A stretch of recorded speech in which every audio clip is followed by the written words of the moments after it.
ஸ்ரீஜா சொல்றாங்க, ஆன்ட்டி வந்திருக்காங்க, கதவை தொற. அசோக், கதவை தொற. சுபத்ரா அசோக்னு சொல்லி கதவை தட்டுறாங்க. கதவை திறக்கிறாரு. மாப்பிள்ள முகத்தை ஃபேர்னஸ் கிரீமால மறைச்சிருக்காரு. சிந்தாமணி கஷ்டப்பட்டு சிரிக்கிறாங்க. ஸ்ரீஜா அசோக் தப்பிச்சுட்டான்னு மனசுக்குள்ள நினைக்கிறாங்க. சிந்தாமணி சொல்றாங்க, பரவாயில்ல ஸ்ரீஜா, இவனுக்கு கொஞ்சம் அறிவு இருக்கு.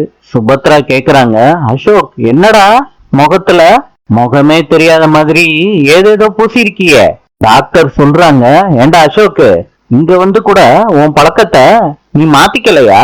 சுபத்ரா சொல்றாங்க, டாக்டர் எவ்வளவு ஆசையா வந்தாங்க தெரியுமா?